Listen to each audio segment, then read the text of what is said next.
Hello friends, movies all অ্যাবাউটে আপনাদের স্বাগত। একেন বাবুর নতুন মুভি বেনারসে বিভীষিকা রিলিজ হয়ে গেছে আজই, কিন্তু মুভিটা এখনও আমার দেখা হয়নি, তাই আগে একটু মুভির ট্রেলারটা নিয়েই কথা বলি। ট্রেলার দেখে যেটুকু বোঝা যাচ্ছে, একেন বাবুর এবার গন্তব্য হলো বেনারস। সেখানে গিয়ে একটি পরিবারের সাথে তার আলাপ হবে।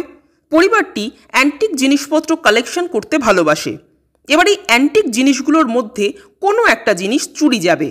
অন্যদিকে এই বেনারসেরই এক আতঙ্কের নাম হলো বেলাল মল্লিক, অর্থাৎ শাশ্বত চ্যাটার্জি। এই বেলাল মল্লিক খুব সম্ভবত একজন টেররিস্ট। তো একেন বাবুকে এই বেলালের হাত থেকে বেনারসকে বাঁচাতে হবে। আবার ওই যে অ্যান্টিক জিনিসটা চুরি হয়ে গেছে, সেটাকেও উদ্ধার করতে হবে। এবার এই বেলালের সাথে ওই অ্যান্টিক জিনিস চুরি হওয়ার কি সম্পর্ক? কারণ এইসব অ্যান্টিক জিনিসপত্র কিন্তু সবসময় সোজা পথে আসে না। আবার এখানে একটা দোকানও দেখানো হচ্ছে, যে দোকানটা অ্যান্টিক জিনিসপত্রেরই মূলত দোকান, যার মালিক বিশ্বনাথ বসু। পার্টিকুলার এই দোকানটারই বা কী ভূমিকা?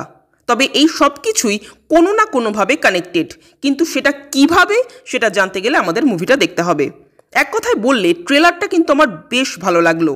বেনারসকে যেভাবে ক্যামেরায় তুলে ধরা হয়েছে সেটা দেখতে দারুণ লাগছে।